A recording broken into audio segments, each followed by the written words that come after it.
आने के बाद फिर 2-1 साल में ही मियाँ ने उनको किले में बैठने का हुक्म दे दिया, 1 आध साल में ही। तो जब आप किले में बैठे तो कहते हैं कि 51-2 की बात है, 2-3 की बात है, किले में बैठे फिर दादा मियाँ हुजूर आए बाहर निकालने।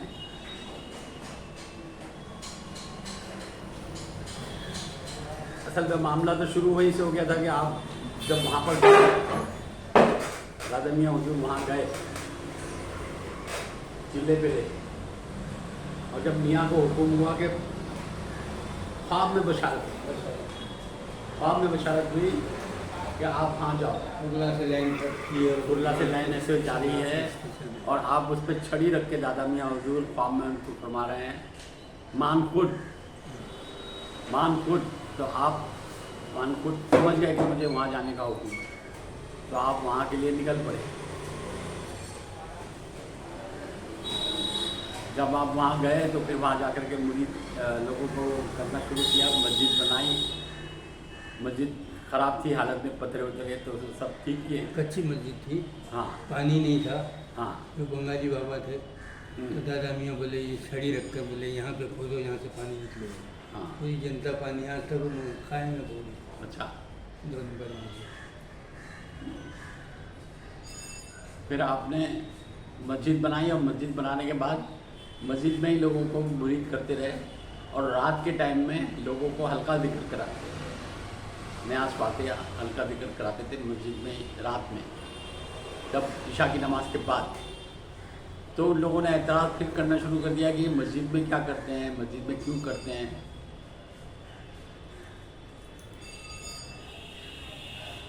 मैं कुरान शरीफ मैंने पढ़ा और पढ़ना सीखा काफ़ी, मतलब तो मैंने कुरान शरीफ में पढ़ा तो मस्जिद के बारे में हुक्म आ कि मस्जिद इबादत के लिए है, मस्जिद इबादत के लिए है। 2-3-4 दफ़ा आया। एक जगह पे आया है कि मस्जिद नमाज के लिए है और ज़िक्र के लिए। बाकायदा कुरान शरीफ में ज़िक्र का लफ्ज़ लिखा हुआ है।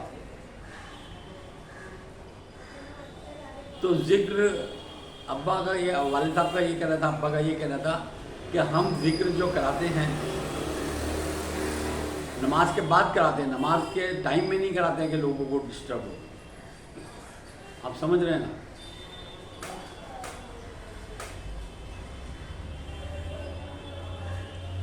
फिर मस्जिद में ये मुखालफत बढ़ती चली गई। लोगों ने एतराज़ करना शुरू किया कि क्यों करते हैं, क्या करते हैं, सही नहीं है, गलत है, ऐसा है वैसा है।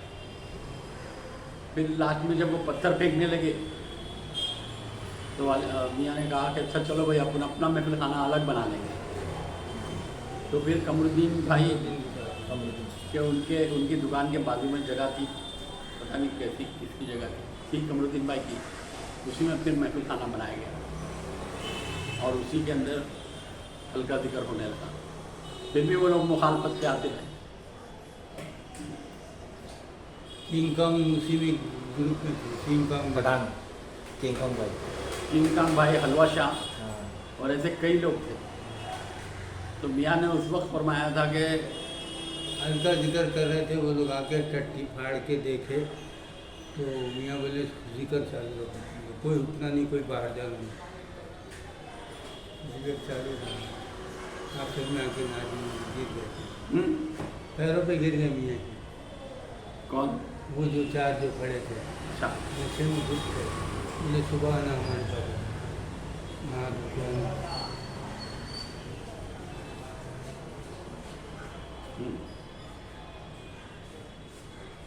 किंग कॉन्ग उसी ग्रुप के थे, वो बहुत ऊंचे, पूरे लंबे थे बहुत। गुल्लू लाला, किंग लाला, नहीं गुल्लू लाला ये लोग तो मुरीद हो गए थे ना। गुल्लू लाला ये लोग तो मुरीद हो गए थे, यहाँ के मुरीद हैं गुल्लू लाला। हाँ बाजू में मुरीद हो गए। सबको मिली की है। फिर कोई आवाज़ नहीं किया बाजू में, जो भी बराबर सुनता रहा। मियाँ हफ्ता इसलिए रखे थे, इतवार को छुट्टी रहती थी, लोग आ सकते थे, हफ्ता रखे। वही आज तक कायम है। उस ज़माने में मियाँ ने फरमाया था, हाँ भैया क्या हाल चाल है बताओ। हाँ हिसाबुल है। अच्छा उनसे कहना मैं इधर हूँ, ज़रा पानी लेके आओ पीने का। हाँ गिलास में 4-5 गिलास, 4 गिलास पानी लाओ। चलो। आपने उस ज़माने में फरमाया था कि मेरे 17 मुरीद ऐसे हैं कि जिसकी कोई हद नहीं। उसमें से एक हलवा शाह भी है, हलवे से साबित उसमें से एक हलवा शाह भी है। साबित भाई फुलदाबाद वाला। अब्बा ने घर 2 नंबर का बेचे ना, 60 रुपये है मेरे पास। बोले ठीक है लाओ ही दे दो। 60 रुपये में दे दिए पूरा डे। 2 नंबर के जमात खाने की बात उठा।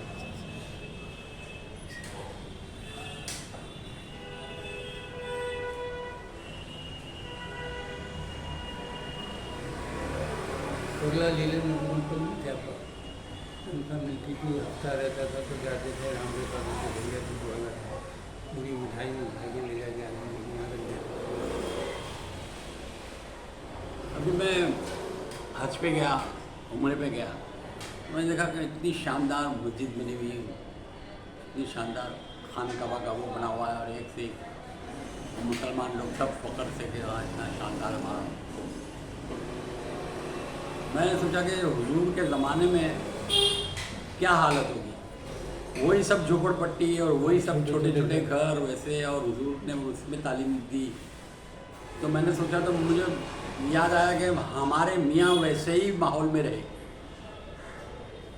वैसे ही माहौल में। हमारे यहाँ कोई शान और शौकत और कुछ नहीं थी, हमारे मियाँ ऐसे ही झोपड़पट्टियों में जा के लोगों को दीन की तालीम देते थे और आगे बढ़ाने की बातें करते थे, और वैसे ही कच्चा पक्का जो जैसा भी वो लोग पकाते थे वही खाते थे, वैसे ही रहते। आप समझ रहे हैं ना? ऐसा नहीं कि आप बहुत शान और शौकत में रहते थे कि दीन इस्लाम है। हमने वैसा दीन इस्लाम देखा है जैसा हुजूर के ज़माने में था, वो हमने अपने मियाँ के साथ देखा। हम वैसे ही उनके साथ में पीछे से हाथ मान के चलते थे, वैसे ही जाते थे झोपड़पट्टियों में और सब जगह गरीबों में। और मियाँ को गरीब लोग ज़्यादा पसंद है, क्योंकि गरीब लोग जो हैं उनको बोलोगे बेटा बैठ पढ़ ला इलाहा इल्लल्लाह, तो वो शुरू हो जाएगा ला इलाहा इल्लल्लाह। लेकिन अगर किसी तालीम याफ्ता आदमी को या किसी पैसे वाले को, दौलतमंद वाले को, किसी को आप बोलोगे कि बेटा भैया पढ़ो ला इलाहा इल्लल्लाह, तो वो कहेगा क्यों, कैसे, क्या करेंगे, क्या होगा, क्या नहीं होगा, वो तमाम किस्म के सवाल जवाब करेंगे। लेकिन गरीब आदमी जो होगा वो दिल साफ करके फ़ौरन बोलेगा ला इलाहा इल्लल्लाह, ला इलाहा इल्लल्लाह, बस वहीं से उसकी तालीम शुरू हो गई। भाई इबादत करने में ही तो तालीम है, इबादत करने में ही सब कुछ है। हाँ भैया कैसा रहा? ठीक है भाई।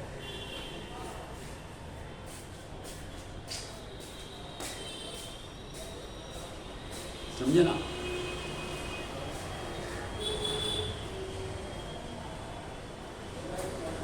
दरअसल जो तालीम हमारे यहाँ मदरसों में दी जाती है, मदरसों के बाद में बड़े बड़े उनमें दी जाती है, उनमें यही तालीम है कि इस्लाम की क्या है क्या नहीं है, कैसे नमाज़ पढ़ो, कैसे क्या करो, वैसे वो लोग वैसे ही बातें करते रहते हैं। लेकिन दरअसल मसला इंसान का वहाँ से शुरू होता है जब वो चाहत और मोहब्बत के साथ लगता है अल्लाह से। जब मोहब्बत और चाहत होगी तभी काम आगे बढ़ेगा। आप ये नहीं कहेंगे कि नमाज ऐसे पढ़नी चाहिए, ये ऐसा करना चाहिए, वैसा वैसे करके आप पाक साफ हो जाओ और फिर आगे बढ़ो, आगे बढ़ के इबादत करो, नारा मारो, जोश जज्बा आपके अंदर पैदा होगा और उससे आप नारा मारोगे, तब तो बात होगी, वहीं से बात शुरू होगी।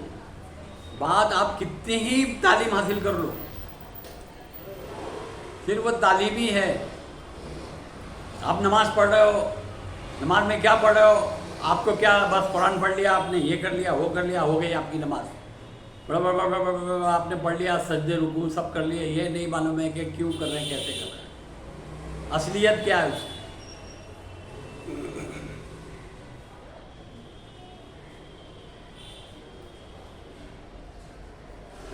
अपने दिल की मोहब्बत, अपने आप की मोहब्बत किसी के दिल में डालोगे और उस मोहब्बत को उठा के ले जाके हुजूर की मोहब्बत और अल्लाह की मोहब्बत बनाओगे तो असली बात होगी। हम अपने किसी को पटा के राज़ी करके वो करके अपना मुरीद बना के, हम ये नहीं कि हम राजा इंदर हो गए या हम राजा बन गए कुछ, या हम बादशाह बन गए, ये हमारी प्रजा है, ऐसा नहीं है, ये हमारी रियाया है, ऐसा नहीं है। आपको उसके अंदर जज्बा खुदाबंदी पैदा करना है। जो जज्बा खुदाबंदी पैदा करने के लिए जज्बा मोहम्मदी डालना है उसके अंदर। जज्बा मोहम्मदी से ही अल्लाह की मोहब्बत।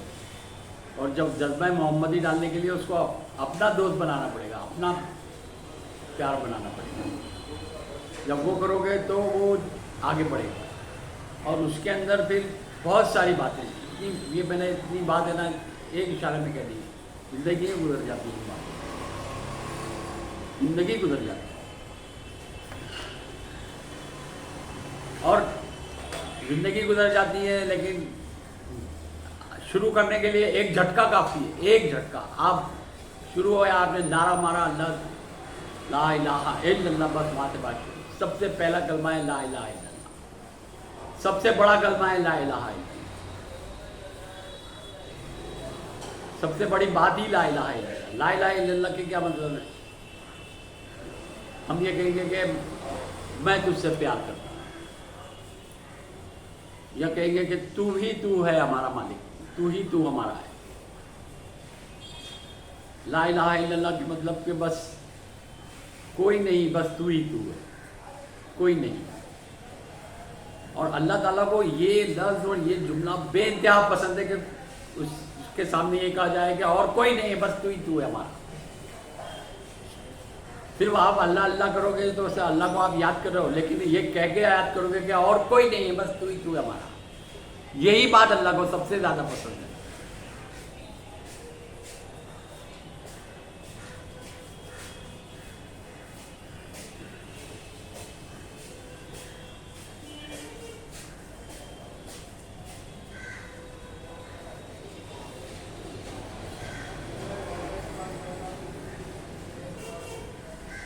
हाँ भाई साबुन,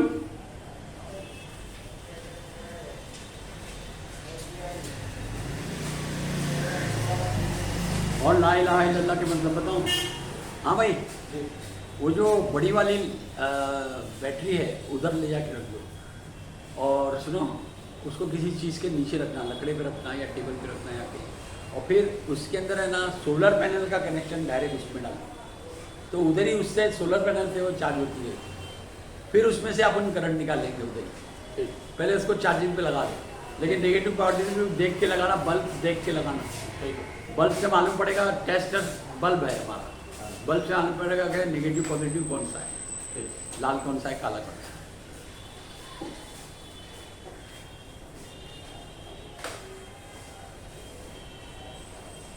है। यहाँ जब सीताके में पहुँचे थे, यहाँ जब, तो उसके बाद की कैसे हालात थे, कैसे कौन से सन में तुमने बताया? मियाँ जब सीताके में आए दादा मियाँ के, तो उसके बाद से क्या वाक़यात हुआ है? उस टाइम के ज़्यादा वाक़यात तो मुझे नहीं मालूम है, लेकिन फिर भी जो कुछ भी है, वो एक थे ब्रह्माशैल। ब्रह्माशैल बर्मा के रहने वाले और चाइनीज़ जैसे दिखते थे। उन्हीं के बेटे थे गुलाम अली कोको, चीना। देखा था उनको तुमने? नहीं देखा। नीटू भाई को देखा था? उनके सगे भाई नहीं देखा था। तो वो नीटू भाई और वो दोनों थे, और वो गुलाम अली कोको। तो वो ब्रह्माशैल जो थे उनके बाप एक दिन उनको लेके आए मियाँ के पास, कहने लगे मियाँ ये मेरा बच्चा है। गुलाम अली खड़े हुए थे चुपचाप, तो बोले ये मेरा बच्चा है, मैं इससे बहुत परेशान हूँ। बोले क्या हुआ? बोले ये यहाँ का इतना बड़ा गुंडा है कि जिसकी कोई नहीं, और जब देखो जब रोज़ाना आए दिन किसी को चाकू मार देता है, किसी के दांत तोड़ देता है, किसी का सर फाड़ देता है रोज़। बोले और ये वहाँ के बस से लेकर के फाउंटेन तक की बस के अंदर का बॉस है, जितने पॉकेट मारे वो सब पॉकेट मारते हैं, तो वो सब इसको वो देते हैं, और ये किसी के कब्जे में नहीं आता है, मेरे कब्जे में नहीं है बिल्कुल। तो बोले अच्छा, बुलाओ भाई, आओ बैठो। मियाँ ने 10 मिनट 15 मिनट उनसे बात की, और ये मैंने उनके अंदर तासीर देखी कि किसी से भी 10 मिनट 15 मिनट बात कर लेते तो वो मुरीद हो जाता है, मुरीद हो जाता है। वो खड़ा है चुपचाप, ना कहीं जा रहा है ना आ रहा है, दिन हो या रात हो वहीं पर है मियाँ के पास। मैंने ऐसे देखा, मैंने देखा एक हटा तो दूसरे को घेर लिया उन्होंने, वो उनके साथ लगा हुआ है, उसको तालीम तौसीफ दी, तालीम वगैरह दी, सब दिया। थोड़ी देर बाद वो चला गया, तीसरा आ गया, चौथा आ गया, पांचवा आ गया। जो आता था थोड़ी देर बात कर लेते थे, फिर उसको छोड़ते नहीं थे, वो उन्हीं के सामने खड़ा है। रात को भी नहीं जा सकता था कहीं पर भी, कोई टाइम पे वो हिलता नहीं था जगह से। उन्होंने कह दिया कि यहाँ बैठो तो वो बैठा है, कैसे ही आदमी हो।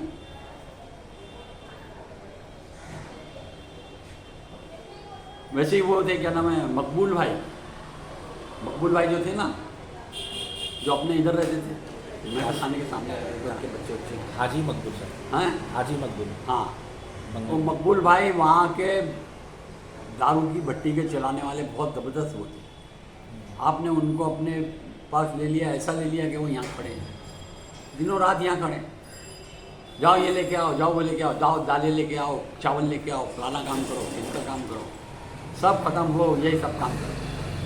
और पहले थे वो वहाँ के बॉस, बहुत बड़े। अब वो सब बहुत ख़त्म, वो मियाँ के उसमें लग गए, हुजूर में। तो ऐसी बातें थी। तो मैं ये कह रहा था कि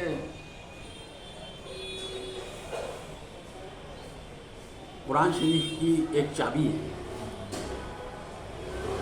क्या है आप जानते हैं, बता सकते हैं? कुरान शरीफ की चाबी ही ला इलाहा इल्लल्लाह मोहम्मद रसूलुल्लाह, ला इलाहा इल्लल्लाह मोहम्मद रसूलुल्लाह। ला इलाहा, आपने ला कहा तो ला का मकाम इतना ज़बरदस्त है कि वहाँ कुछ नहीं है।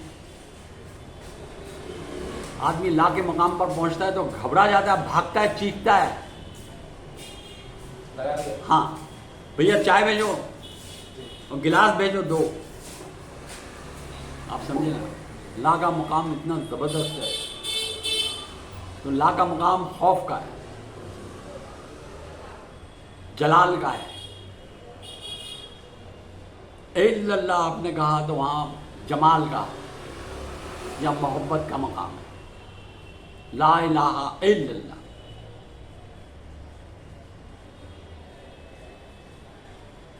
तो खौफ और जमाल, जलाल और जमाल के बीच में क्या है? अदब का मकाम। अगर आपने अदब का मकाम पकड़ लिया तो आप कामयाब हो गए, फिर आप आगे बढ़ जाओगे। अगर आपने जमाल और जलाल के बीच में आप नहीं आए, अब किसी से मिलने जाना है, आप मुझे उससे डर है तो मैं उसके सामने जा काँपूँगा, उसके सामने जाकर। अगर मुझे उससे मोहब्बत है और सिर्फ मोहब्बत है तो मैं जाऊँगा फ़ौरन उसको गले पकड़ लूँगा, उसको लिपटूँगा, चिपटूँगा, बेअदबियाँ करूँगा। लेकिन अगर अदब का मकाम है तो वहाँ डर का मकाम भी है और मोहब्बत का मकाम भी है, जमाल का मकाम भी है। ये इसकी असलियत है ला इलाहा इल्लल्लाह की।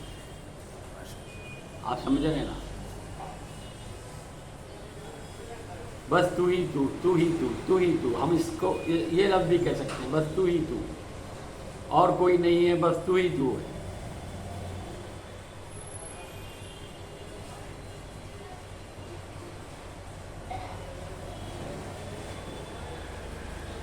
ये वाक़या वापस से बता दीजिए ना, ये बिल्डिंग का जो आप बताए थे ना, बिल्डिंग का जो वाक़या बताया था आपने, कोयला यानी किस तरह से उन लोगों की, हाँ, दोबारा ये बता देंगे।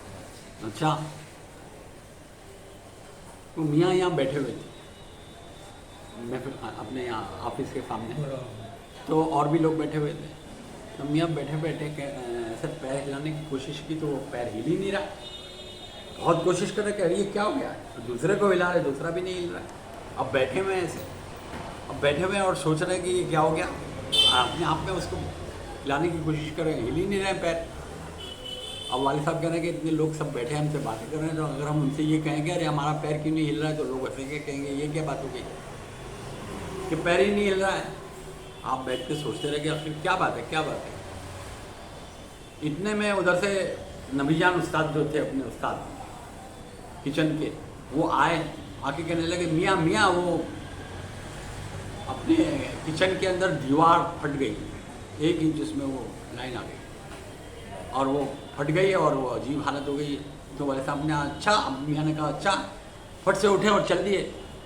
तो फिर थोड़ी देर में कहने लगे अरे अब हमारे पैर छूट गए, अब हम फिर से क्या कहें किसी को कि हमारे पैर बंद थे और छूट गए। खैर हम गए वहाँ किचन में तो देखा तो वो दीवार ऐसे फट गई पूरी, ऊपर से लेके नीचे। तो आपने कहा, सोचा कि अच्छा ठीक है, आपने फ़ौरन एक लड़के को आवाज़ दी, लड़के इधर आ। आपने उठाया पतीली, उसके सर पे पकती हुई पतीली उसके सर पे रखी, ये सिगड़ी ले जा, ये सिगड़ी ले जा, वो पतीली ले जा, सब सामान ले जा, बर्तन ले जा, ये ले जा, वो ले जा। सबको बुलाया होटल में से, सबको भेजो उधर, और वहाँ गोदाम में जगह है पीछे की तरफ, उधर खाली है तो वहाँ जाके रखो, सब वहाँ लगाओ, वहाँ किचन बनाओ। तो जब सामान जाने लगा तो सबने, वहाँ के बच्चे लोग जो बाहर खेले थे गली में, उन्होंने कहा क्या बात है, सब सामान जा रहा है, क्या हुआ। तो किसी ने कह दिया उनसे कि ये बिल्डिंग में इधर ऐसा हो गया है, बिल्डिंग गिर रही है। अब्बा ने तो किसी से नहीं कहा, तो उन्होंने कहा कि बिल्डिंग गिर रही है। वो गए ऊपर अपने घर में, ऊपर जाके उन्होंने कहा कि बिल्डिंग गिर रही है, नीचे सामान सब हट रहा है, जा रहा है किचन यहाँ से। तो उन्होंने कहा कि आए, तो सब लोग नीचे आ गए, बहुत सारे नीचे आ गए, बड़ी भीड़ लग गई। अब वो सामान भेज रहे हैं सब, अब बस सब सामान भेज रहे हैं, जाओ उधर लेके जाओ लेके जाओ। वो कह रहे हैं कि हमने तो किसी को कुछ नहीं बोला है, लेकिन वो खबर सारे में फैल गई। इतने में किसी ने सीढ़ी बम्बे को फ़ोन कर, वो पुलिस को फ़ोन कर दिया। तो पुलिस आ गई थी, क्या हो रहा है, बोले बिल्डिंग गिर रही है, ये हो रहा है। फिर उन्होंने सीढ़ी बम्बे को फ़ोन कर दिया, सीढ़ी बम्बे आ गए। उन्होंने कहा कि क्या हो रहा है, ये है। तो उन्होंने क्या किया कि अपनी बिल्डिंग जिसमें किचन था और एक बाजू की बिल्डिंग इस तरफ की और एक बाजू की बिल्डिंग इस तरफ की, 3 बिल्डिंगों में उन्होंने रस्सी बांधी, सबको नीचे उतार दिया। अब सब भीड़ लग गई नीचे कि अरे ये क्या हो रहा है, किसी ने कहा बिल्डिंग गिर रही है, उन्होंने कहा बिल्डिंग गिर रही है, तो सब नीचे हैं। इतने में 6 बज गए शाम के, 6-7 बजे, 6 साढ़े 6 लोग नौकरियों से आए तो देखा तो उनके घर में जा नहीं सकते, क्यों, तो उनके बच्चे खुद नीचे खड़े हैं और कह रहे हैं कि बिल्डिंग गिर रही है सब। और रात को सब बड़े परेशान कि अब घर कैसे जाएं, क्या करें, कुछ नहीं कर सकते, सब इधर उधर चले गए। और फिर सबने कहा हाजी साहब ने कह दिया बिल्डिंग गिर रही है। अब साहब वो रात भर वो लोग परेशान हुए। सुबह हुई दूसरे दिन, सुबह म्यूनसिपाल्टी का इंजीनियर आया, एक हथौड़ा हाथ में लेके, और उसने कहा देखा, उसने सब बिल्डिंग को ठोका, दोनों तरफ बिल्डिंगों में भी जाके, यहाँ भी जाके। और फिर वो नीचे उतरा और बोला कि कौन बोलता है बिल्डिंग गिर रही है, बिल्डिंग नहीं गिर रही है। हो, अरे हाजी साहब ने परेशान कर दिया, हाजी साहब ने परेशान कर दिया। और फिर सब के सब अपने घरों में चले गए और बड़ी चर्चा हाजी साहब की वो हो रही है कि उन्होंने ये कर दिया, उन्होंने वो कर दिया, कुछ नहीं हो रहा है, बिल्डिंग नहीं गिर रही। अब वो बकरा ईद थी दूसरे दिन, बकरा ईद थी, फिर बाद में तीसरे दिन या क्या दिन उन्होंने, मुंशी इस्माइल थे, काम करते थे ऑफिस में, मुंशी थे, मैनेजर थे, तो उनको बोला कि भाई ये बताओ कि सब बिल्डिंग अगर गिरेगी तो अपना कोयला अंदर बहुत पड़ा है पीछे किचन में अंदर, अगर बिल्डिंग गिरेगी तो अपना कोयला भी मट्टी हो जाएगा, मट्टी में मिल जाएगा, अपने को मिलेगा नहीं। जाओ तुम ऐसा करो, आदमियों को लेके जाओ और कोयला उठवा लो। तो उन्होंने कहा कि हाजी साहब, मियाँ बैठिए इधर आइए, बैठी। सारी दुनिया बोल रही है, इंजीनियर बोल रहा है बिल्डिंग नहीं गिरे, आप कह रहे हैं कि जाओ कोयला उठा के लाओ, जाओ, हम तुमसे कह रहे हैं ना जल्दी जाओ उठा के लाओ, हम कह रहे हैं जाओ।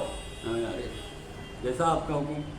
वो गए आदमियों को लेके, अब वो अंदर आदमी को उठा रहे हैं कोयला एक एक टोकरी में और लेके जा रहे हैं और वो कह रहे हैं कि जल्दी करो और सिगरेट पी रहे हैं, बहुत दम मार दे सिगरेट पी रहे, सिगरेट पी रहे हैं, अंदर जा रहे हैं बाहर आ रहे हैं, अंदर जा रहे हैं बाहर आ रहे हैं, जल्दी करो।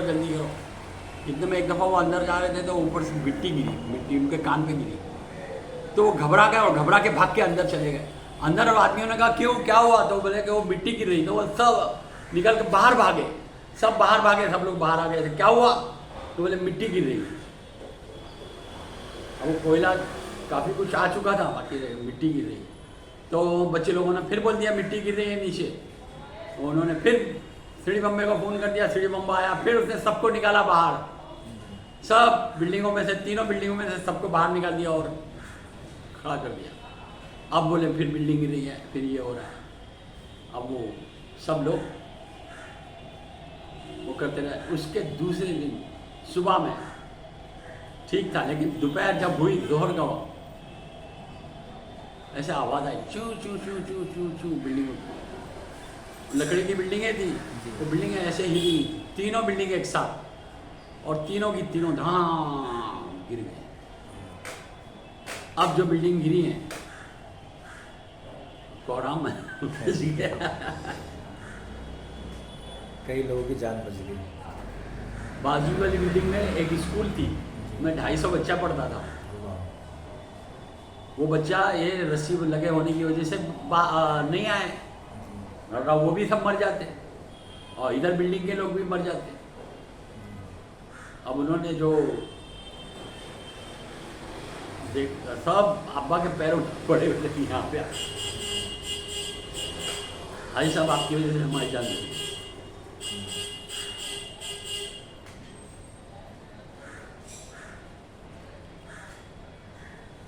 तो अपनी बिल्डिंग, बाजू वाली बिल्डिंग में अपना किचन था, इधर वाली बिल्डिंग में नहीं था, इधर वाली जगह बाद में की है। तो बाजू वाली बिल्डिंग में जो किचन था, जो जगह है अभी भी है वहाँ पर, मोहम्मद भाई का कांच का काम, तो वो जगह पर अपना किचन था पहले। वो जगह ज़रा थोड़ी सी तंग थी, लेकिन फिर भी अंदर पीछे तक थी। तो दादा मियाँ हुजूर जब तशरीफ़ लाते थे तो अपने यहाँ ये गुडाउन वुडाउन नहीं थे, तो मियाँ हुजूर वहीं किचन के आगे के हिस्से में, अंदर तो खाना पकता था, आगे के हिस्से में महफिल करते थे। सब मुरीदैन वगैरह आकर के वहीं बैठते थे और वहीं हल्का जिक्र होता था और सब होता था। उत्तन भाई भी वहीं से गली में से गुजर रहे थे, उन्होंने महफिल होती हुई देखी तो वो चले गए देखने के लिए चले गए। उन्होंने देखा, बस उनको हाल हो गया और वो कपड़े वपड़े फाड़ दिए। वो पहलवान आदमी थे, बॉडी बिल्डर एकदम, और जब उनको हाल हुआ है तो कपड़े फाड़ के और हाल खेल रहे हैं, सब उनको देख रहे हैं। खैर वो वहीं से मुरीद हुए। दादा मियाँ हुजूर आते थे तो वहीं मैं मुरीदैन को लेकर के अब्बा बैठते थे, सबको, मियाँ को। तो उन्होंने एक मरतबा रमज़ानों के दिन दादा मियाँ कहने लगे, सब रोज़ा अफ्तारते थे वक्त के ऊपर, तो एक दफ़ा 10 मिनट पहले दादा हुजूर फरमाते हैं कि चलो भाई चलो, अज़ान हो गई, रोज़ा खोलो। अब सब मुरीदैन, पीर का हुक्म खाना ही है, रोज़ा खोलना ही है, और सामने मस्जिद है, लोग रमज़ान में अंदर जा रहे हैं, लोग देख रहे हैं यहाँ पर, अब अज़ान हुई नहीं है और ये रोज़ा खोल रहे हैं। अब मियाँ कह रहे हैं कि हम इस गली के रहने वाले हैं, हमें सब पूछेंगे कि ये क्या मामला है, मगर हम भी शुरू, हमारे पीर ने कह दिया हम भी रोज़ा खोल रहे हैं। और तो पीर का हुक्म जो है वो बड़ा होता है।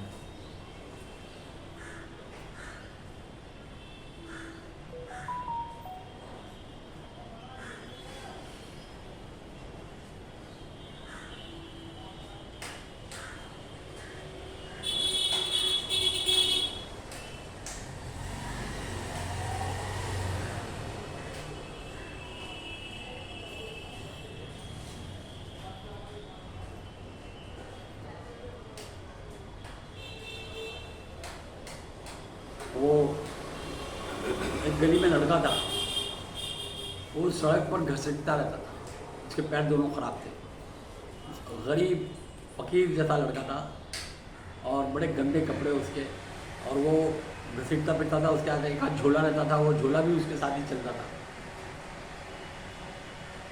वो गली में आता था जाता था शाम को, ये वो। मगर एक ख़ास बात थी, वो आता था गली में और वो तोतला था, तुतला तुतला के बात करता था। लोग उसको आके उससे बात करते थे और उसको छेड़ते भी थे, बहुत सारे लोग छेड़ते भी थे, मतलब मस्ती मजाक से करते थे। अब कुछ लोग आते थे उसके पास बैठते थे, उससे कहते थे कि ए बताना बताना, वो उसके पीछे लगते थे, वो कुछ नहीं बताता था, बार बार कहते थे ए बताना बताना। जब वो फिर वो कुछ बता देता था, नंबर बताता था, मटके के नंबर बता देता था और मटके के नंबर बता देता था। वो एक आता था, दूसरा आता था, तीसरा आता था, कई आते थे, उससे मटके का नंबर पूछते थे। तो अब वालिद साहब के पास, अब्बा के पास, मियाँ के पास बहुत सारे लोग तो आते थे, अच्छे दीनदार लोग भी आते थे, बहुत बातें करते थे। तो वो कहने लगे कि हाजी साहब ये बताइए कि ये लड़का मटके के नंबर कैसे बता देता है, ये लड़का मटके के नंबर कैसे सही सही बता देता है, और क्या बात है सारे लोग इसके पीछे लगे रहते हैं कि मटके का नंबर बता। अब ये अगर मटके का नंबर बता देता है तो उसको कैसे मालूम पड़ता है,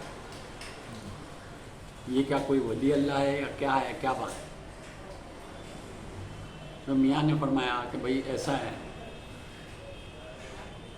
कि ये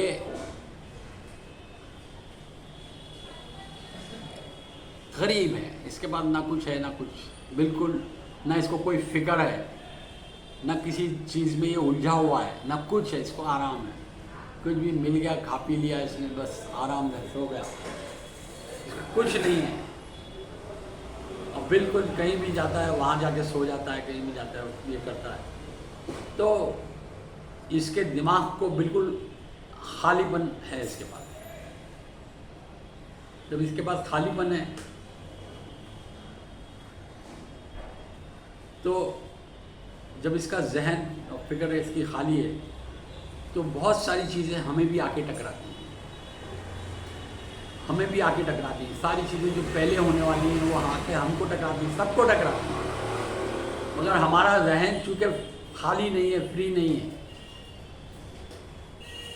समझ गए ना, हमारा जहन खाली नहीं है, हम दूसरी चीज़ों में जब हम उसको कैच नहीं कर पाते, हम उसको फ़ौरन रियलाइज़ नहीं कर पाते, वो इसको हासिल है। तो वो चीज़ इस तक आती है तो वो इसको पता चल जाता है। हम नमाज़ पढ़ते हैं तो बिल्कुल नमाज खाली खाली होकर के पढ़ते हैं, हर चीज़ को छोड़ के पढ़ते हैं, हम बिल्कुल अपने आप को खाली करके उसको पढ़ते हैं नमाज। जब हम नमाज़ पढ़ते हैं और नमाज़ पढ़ने के बाद में हम निकलते हैं बाहर और आते हैं तो हम ये कहते हैं कि हाँ, तो वो टाइम पर हमें अरे कोई आ गया तो अरे आ गए आप, अरे आपका कल से मुझे ध्यान आ रहा था, कल से आप याद आ रहे थे। ये वही चीज़ है कि जो पहले से होने वाली बात जहन को आके टकराती है। अरे यहाँ यह हादसा ना, अरे मुझे दिल को शक हो रहा था, कल से शाम से मेरा दिल ये हो रहा था, यहाँ आँख फड़क रही, वो चीज़ आके टकराती है जो होने वाली है। हम उसको रियलाइज़ नहीं कर पाते क्योंकि हमारा दिल और दिमाग खाली नहीं है, सुकून में नहीं है। अगर वैसे ही होगा सुकून में तो वो हम उसको कैच कर पाएंगे। जैसे सोने के बाद जैसे इंसान जब सो जाता है अपने आप को ढीला कर, तो उसकी जो रूह सैर करती है उसका भी एक हिस्सा है इसी तरह से है। नहीं, वो वही बात है ना कि वो चीज़ें सब इसको आके मिलती हैं, टकराती हैं, दिखती हैं, लेकिन जहन और दिल और दिमाग इतना ज़्यादा खालीपन नहीं होता है। जी हज़रत, उसका जहन और दिमाग इतना खाली कैसे हो गया वो लड़के का? किसका? वो जो लड़का जो बता देता, वही कहा ना कि उसको कोई फिक्र नहीं है,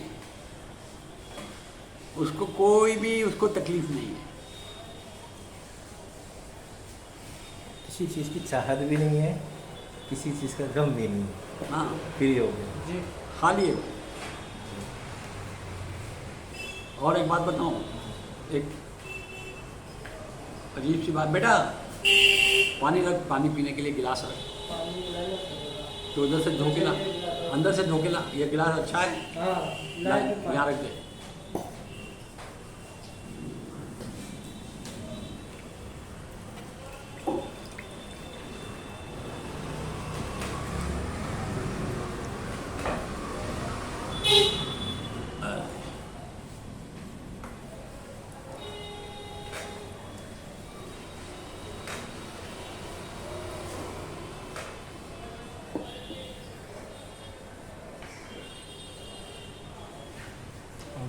वो जो है ना कि हमने एक फ़िलासफ़ी की क्लास थी। फ़िलासफ़ी सब सब्जेक्ट होते हैं ना, तो उसमें फ़िलासफ़ी की क्लास थी। उस फ़िलासफ़ी की क्लास में बहुत सारे बच्चे बैठे हुए थे। फ़िलासफ़ी की क्लास का स्टेज जो है वो जवान बच्चों का है, मतलब बड़े बड़े होकर के बच्चों का है, एकदम छोटे बच्चों का नहीं है।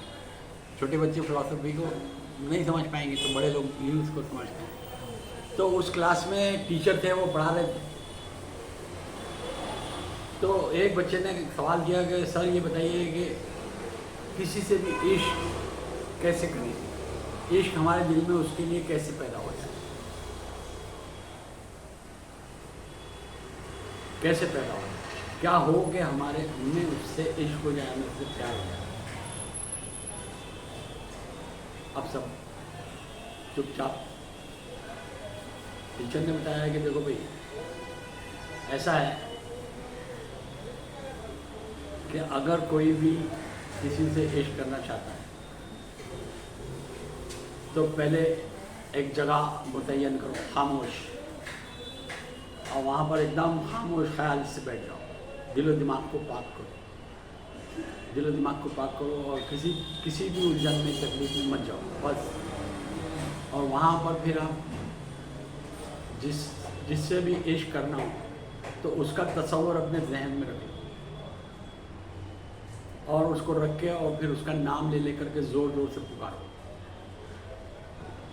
ज़ोर ज़ोर से पुकारो और उसका नाम लो और बिल्कुल खाली जहन होकर के बैठ जाओ और उसको पुकारो और उसको बोलो, बार बार बार बार बार बार रिपीट करो, रिपीट करो, रिपीट करो,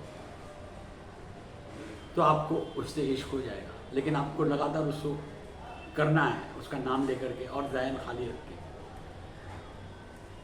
यही ला इलाहा इल्लल्लाह मोहम्मद रसूलुल्लाह, ला इलाहा इल्लल्लाह।